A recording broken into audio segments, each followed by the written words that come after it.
Colgate Dental Cream to clean your breath while you clean your teeth and help stop tooth decay, and Luster Cream Shampoo for soft, glamorous, caressable hair bring you Our Miss Brooks, starring Eve Arden.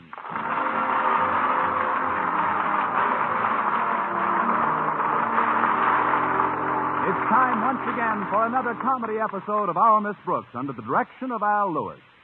Well, most school teachers have to get up around 7 in the morning. But our Miss Brooks, who teaches English at Madison High School, received a call last Thursday night from her principal, Osgood Conklin. And as usual, Mr. Conklin had an extremely cheerful bulletin for me. I was to be in his office for a meeting on the following day at 7:30. Friday morning, therefore, found me sitting down to breakfast with my landlady at 6:30 a.m. Oh, Connie. Yes, Mrs. Davis. Oh, isn't it terribly early to be up and aroused? I wondered if you're as sleepy as I am. Connie, I said I wonder if you're as sleepy as I am.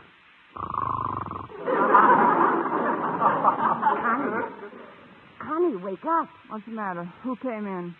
I didn't mean to upset you, dear. It's just that your head was slowly falling into your plate.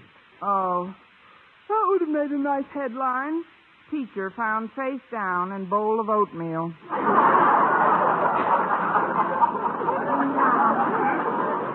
How did you know that was oatmeal? I wanted to surprise you. That's why I covered it with cream and sugar.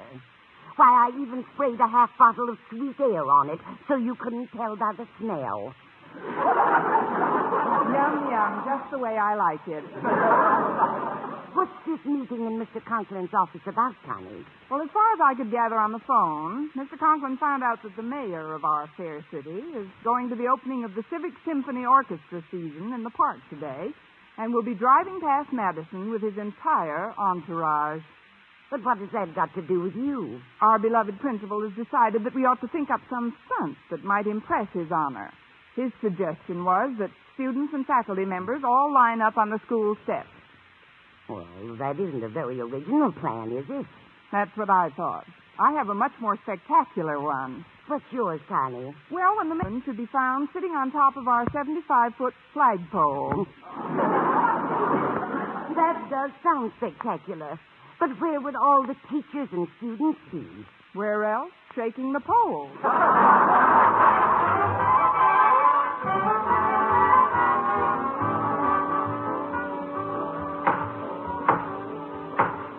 The meeting is called to order. I will now call the roll of this committee. First, Miss Brooks. I said Miss Brooks. Wake up, sleepyhead. Miss Brooks! I'm taking the roll. Well, go ahead. I've had breakfast.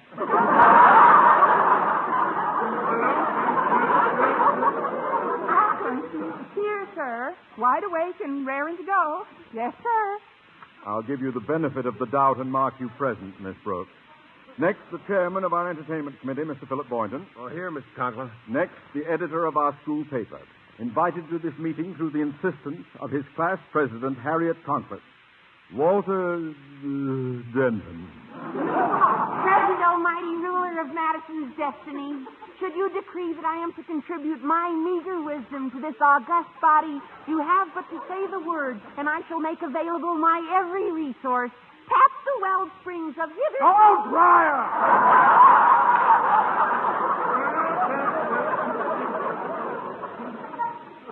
Now, to proceed with the business at hand. You didn't call my name, Daddy. I'm here. That goes without saying, my child. Now then, as you know, Mayor Duff and sundry other city officials will pass Madison High at approximately 2:30 this afternoon. Our problem is to show them that we at Madison are civic-minded and proud of their proximity. Any suggestions? I have one. Why don't we have the gym team line up on the campus, and as the mayor drives past, they could start a series of flip-flops. The gym team? No, it doesn't tweak me. Not arresting enough. I could put on my bathing suit and do some handsprings with them. Please, Miss Brooks. I want something that will make his honor sit up and take notice.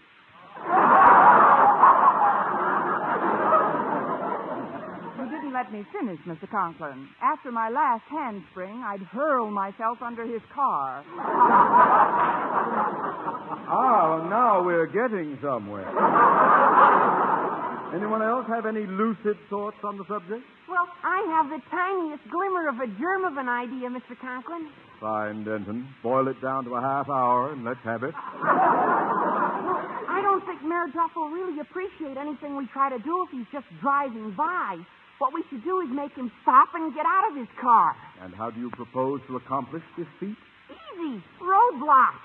Then, when his car is stopped, we simply yank open his door, and then one of us can reach in and grab him by... I have another idea that might be better. You've had your quota, Denton. Sit down. I've got a super idea, Daddy. Why don't we all line up on the campus, and then when the mayor's car approaches, you and Miss Brooks can join hands and lead us in a monster square dance. And to think that for lo, these 16 years I've showered naught but love upon you. Down, girl. As is my wont, I shall have to put forth the only feasible plan. I want the entire student body and faculty to assemble at 2:20 this afternoon under the flagpole. When the mayor's car draws nigh, our entire school band will step to the curb and strike up a stirring melody. Oh, frankly, Mr. Conklin, I think Miss Brooks' idea to have a gymnastic exhibition is much more colorful than just having the band play. Oh, you do. Well, this meeting is still governed by democratic procedure, Denton. We'll simply put it to a vote. All in favor of Miss Brooks' idea, say aye. Aye. All opposed, say no. No. All in favor of my idea, say aye. Aye. All opposed, say no. No. My idea is unanimously carried.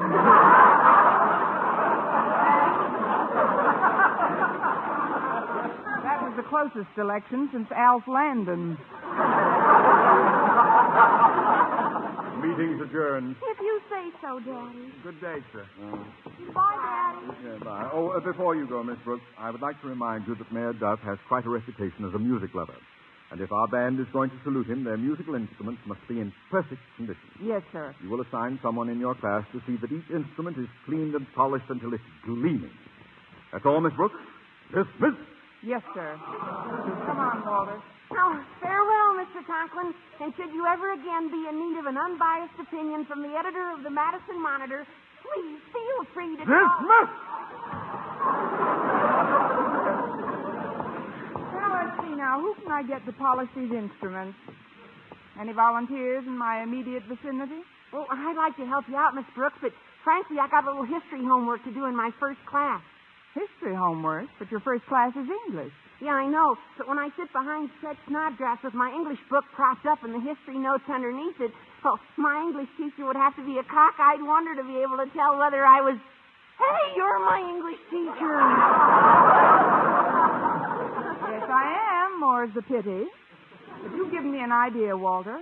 Stretch Snodgrass could probably do a very good job on those instruments. But isn't Stretch a little behind in his work? Oh, I don't know. Just a few terms, maybe. He did a very good job of washing my windows last month. And even if he isn't a mental giant, at least he's industrious. And even if he isn't industrious, at least he's adjacent. That's Stretch taking a drink at the water fountain. Oh, good. I'll talk to him right now. You go on into class, Walter. You'll need a little time to set up your history notes. Thanks, Miss Brooks. I'll see you later. Well, good morning, Stretch. Oh, hi, Miss Brooks. You getting ready to smarten up all our little brains? Sort of, Stretch. But you can have a little holiday from studying if you will do something else for me this morning. Well, sure, Miss Brooks. What does this other job entail? It entails cleaning up all the musical instruments so the school band will make a nice, shiny appearance this afternoon. Mr. Conklin wants the job done in a hurry. Well, sure, Miss Brooks. I'd be happy to help out. I've been studying pretty hard lately anyway. My girlfriend, Susie Prentice, helped me with my homework last night. Boy, she's a whiz at English. Yes, I know. She's the first person named Prentice I ever met who spelled her name with 3 S's. Yeah, Susie's different, all right. She sure learned me plenty about our mother's tongues. Well, that should come in very handy if you're going to open the delicatessens. But, Stretch, if you'll take the instruments down to the basement for a good cleaning, I'll pick them up during lunch hour. You better not wait till lunch hour, Miss Brooks. You see, between 12 and 1, I got to take care of Mr. Fisher's pawn shop across the street so that he can go out and grab a bite. You better come down right after your first class. All right, Stretch. But what's this about the pawn shop? I thought you worked in your father's pet store. Oh, Dad and I had a little run-in. He said I wasn't worth the money he was giving me, and I said I was. What was he giving you? 80 cents a week. Anyway, he said until I could prove I could earn some money someplace else, I was on prohibition. Prohibition? Yes, ma'am. Well, I better get those instruments now. You do that, and thank you, Andrew Volstead.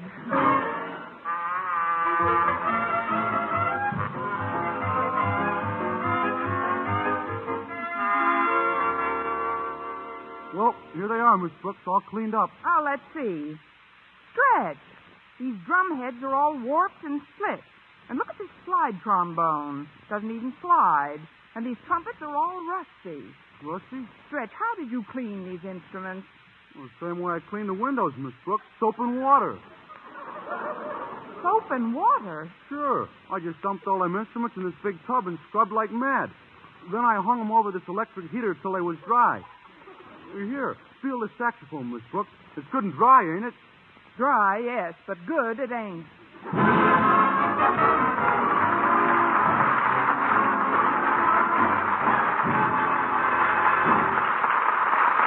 Our Miss Brooks, starring Eve Arden, will continue in just a moment. But first, here is Vern Smith. No other dentifrice offers proof of such results. Proof that Colgate Dental Cream helps stop tooth decay before it starts.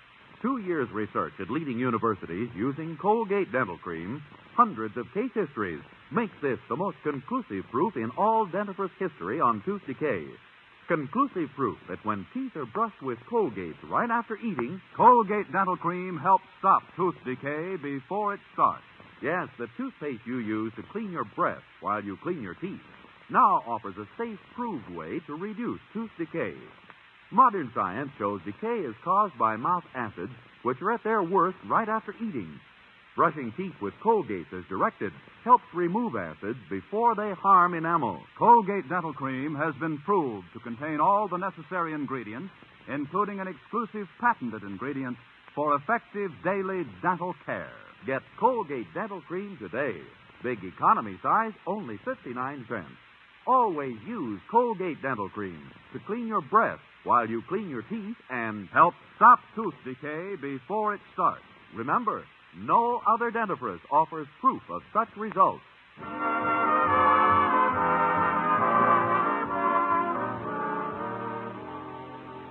Well, I didn't know quite how to break the news about the instruments to Mr. Conklin.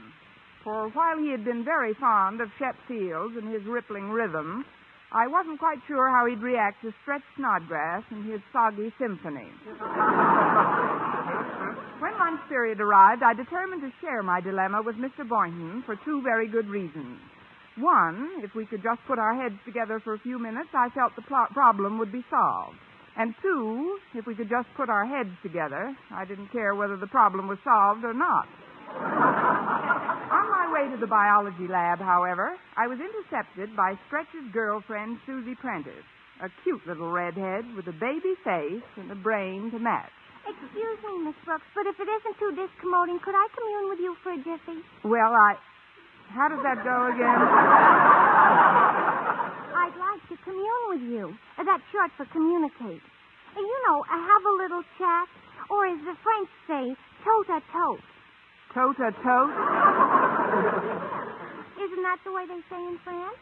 Only in southern France. Tote-a-tote that barge, lift-a-lift that bale.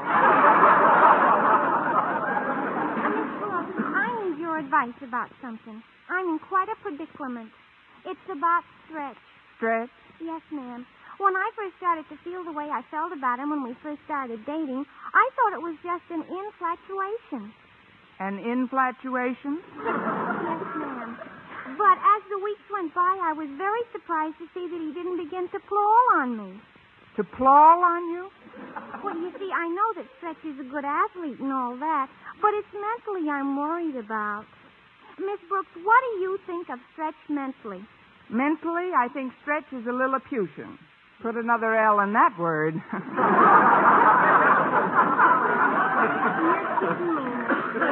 There's enough L's in Lilliputian now. She did it.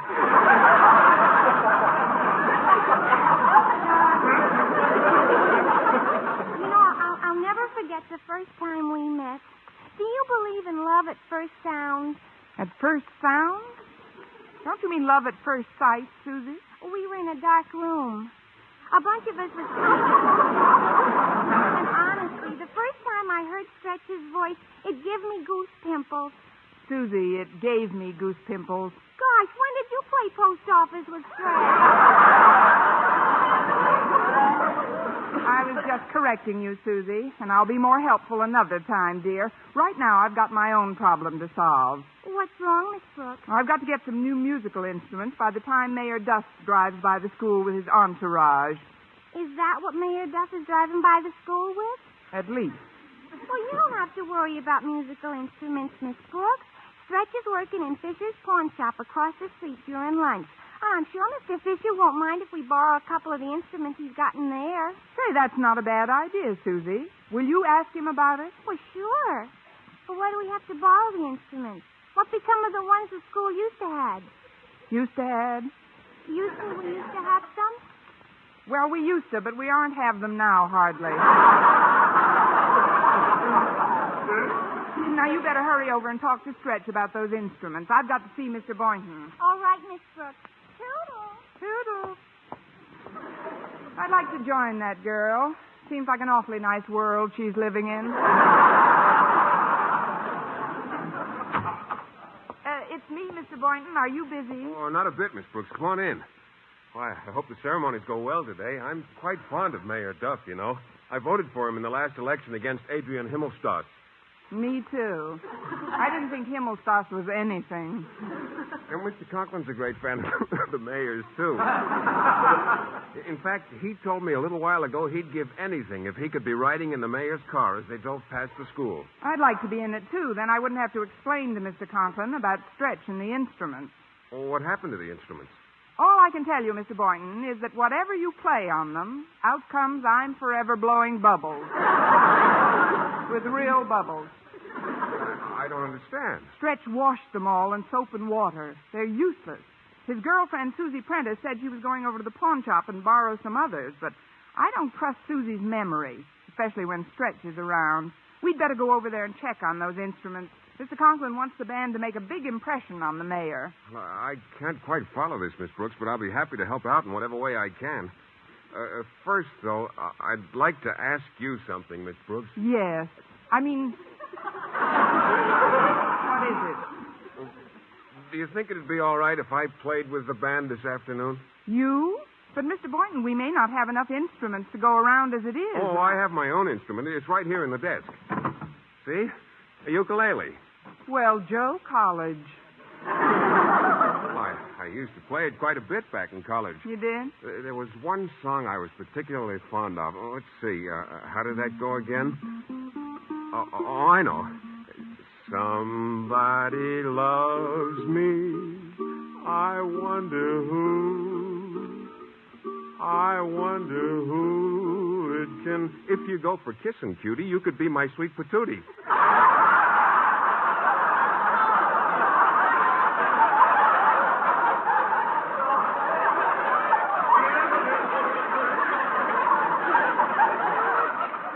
Mr. Boynton. Did that come out of you? Well, sure. Somebody loves me. I wish I knew who it can be. Worries. If I had a girl to squeeze, I would burn my BVDs.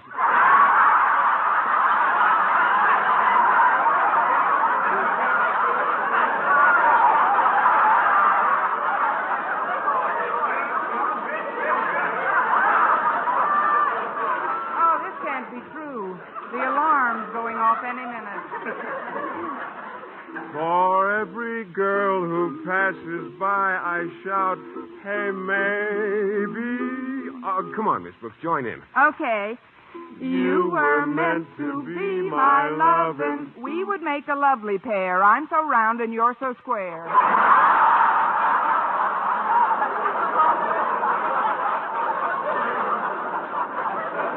Somebody loves me.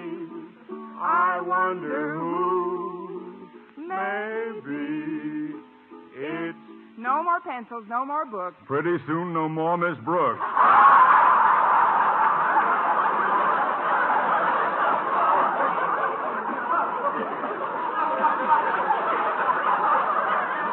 What is the meaning of this scandalous conduct? Well, Mr. Conklin, we were just Silence. Miss Brooks, to you was entrusted the task of presenting our school orchestra at its best, to impress upon the mayor the seriousness of purpose of Madison's musical aggregation. And what do I find? A jam session in the biology lab. It's my fault, Mr. Conklin. I was You only... should be ashamed of yourself, Boynton. A grown man fiddling with this cheese box. A ukulele is a musical instrument, sir. It's a cheese box. And what have you to say for yourself, Miss Brooks? Pass the crackers.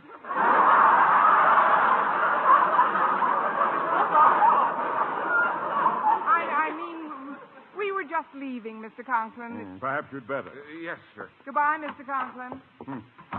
Musical instrument indeed.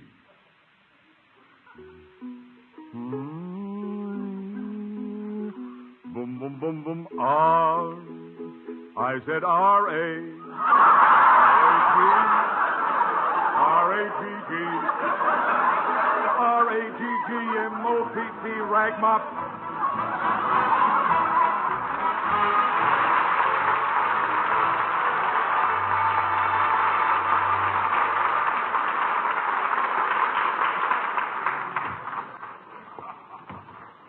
Yes, ma'am. What can I do for you?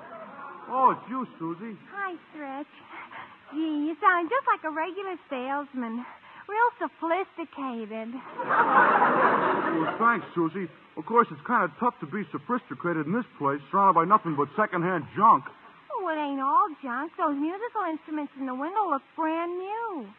And that reminds me, Stretch, I told Miss Brooks that we try to borrow them for the school orchestra this afternoon. We couldn't use those instruments. They were hocked by Daffy Delaney, Daffy Delaney? the band leader. He had kind of a Spike Jones orchestra, only louder. That's why they went broke. The music was too noisy. Well, what's the way they played got to do with Well, don't you see? Those are all trick instruments. When you press certain keys on them, all kinds of screwy noises come out. Gosh, well, that wouldn't be any good for the mayor. He likes symphonic music. What's he going to do now? Gee, I don't know. Wait a minute. Maybe we could borrow some instruments from Hurley's music store around the corner. It wouldn't hurt to ask. Come on. Mr. Fisher will be back from lunch any minute. It won't do no harm to let the store alone for a few seconds. We can go out the back way as quicker through the alley. Well, if you think it's all right to leave the store, Stretch. Oh, Stretch. Stretch Snodgrass. That's funny. The place is empty. I wonder where Stretch is. He probably took some instruments down to the laundromat. Well, we can't wait for him, Mr. Boynton. We'll just take whatever instruments we find in the window. I'll tell Mr. Fisher about it later. Oh, he's only got about 5 or 6 instruments here. Yes, but one of them's a tuba, and there's a trombone and a trumpet. You'd be surprised what a good brass section can do. Come on, Mr. Boynton. We're going to serenade the mayor like he's never been serenaded before.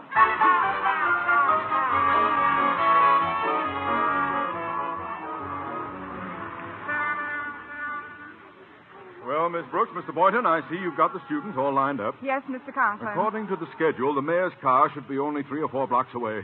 Gad, how I wish I could be riding in it. Great man, Mayor Duffy. Oh, yes, indeed, Mr. Conklin. Yes. I'm going to get the band together and lead them right up here to the curb. Get everyone quiet, Mr. Boynton. Yes, sir. Now, quiet down, boys and girls. Quiet. Gee, I've been looking all over for you, Miss Brooks. I tried to borrow some instruments from Hurley's music store, but he wouldn't give them to me without no deposit.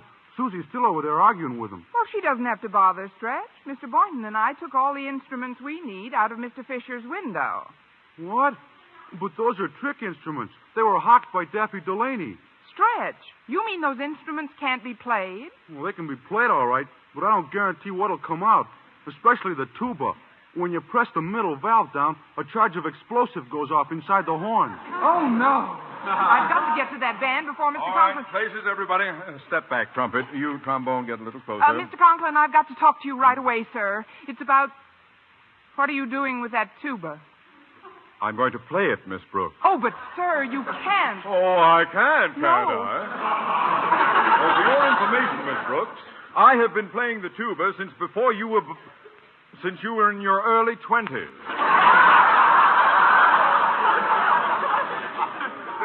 Oh, you have? Yes, I have. Well, play it in good health.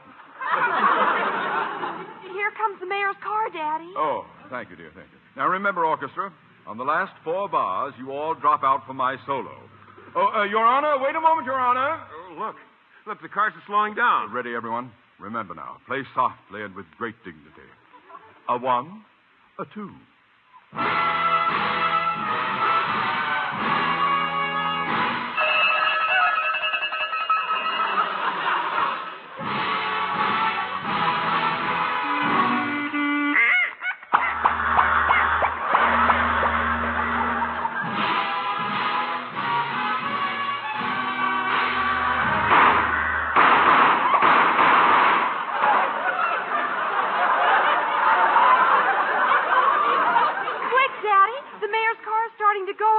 Better take your solo. Yes, all right, Harriet.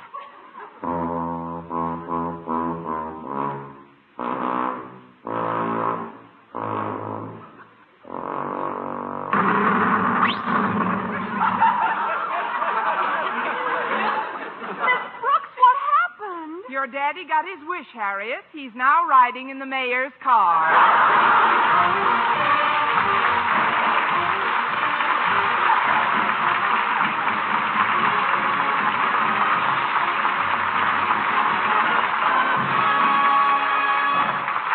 Eve Arden as our Miss Brooks returns in just a moment, but first... Dream girl, beautiful luster cream girl. Tonight, yes, tonight, show him how much lovelier your hair can look after a Luster Cream shampoo. Luster Cream, world's finest shampoo. No other shampoo in the world gives you Kay Daumit's magic blend of secret ingredients plus gentle lanolin. Better than a soap, better than a liquid. Luster Cream is a dainty cream shampoo. Leaves hair 3 ways lovelier. Fragrantly clean, free of loose dandruff, glistening with sheen. Soft, manageable.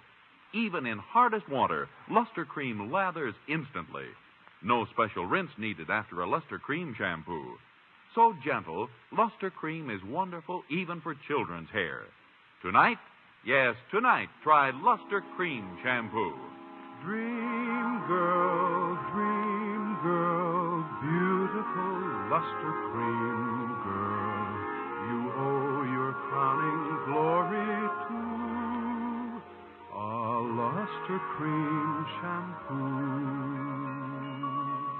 And now, once again, here is our Miss Brooks. Well, the explosion during Mr. Conklin's solo was nothing compared to the one after the mayor had passed by. The 3 of us, Mr. Conklin, myself, and the tuba, had just entered his office. I hold you completely responsible for this disgraceful exhibition, Miss Brooks. But, Mr. Conklin, The honestly... culprit who set off that giant firecracker when I began to play the tuba must be apprehended and punished. But, sir, there was no culprit. You did it yourself. Oh, I did. And how, may I ask, did I accomplish this miracle? By pressing this little valve here? No, sir, not that one. Then was it this one here? No, sir, not that one. Oh, then it must have been this one. Yes, sir, that's the one. Next week, tune in to another Our Miss Brooks show brought to you by Luster Cream Shampoo for soft, glamorous, caressable hair and Colgate Dental Cream to clean your breath while you clean your teeth and help stop tooth decay. Our Miss Brooks, starring Eve Arden, is produced by Larry Burns, written by Al Lewis, Joe Quillen, and Lester White.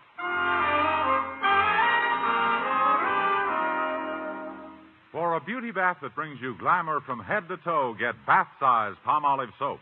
Yes, ladies, for a velvet smooth beauty lather that caresses your skin, leaves your whole body glowing with the warm blush of fragrant loveliness, enjoy a beauty bath with bath-size Palmolive. It's perfect for your tub or shower. Just the gentlest massage over your body creates a glorious lather that leaves your skin delightful. Yes, for the most luxurious bath you've ever had, get big bath-size Palmolive soap. For mystery liberally sprinkled with laughs, listen to Mr. and Mrs. North, the exciting, fun-packed adventures of an amateur detective and his beautiful wife. Tune in Tuesday evening over most of these same stations. And be with us again next week at the same time for another comedy episode of Our Miss Brooks. Bob Lamont speaking.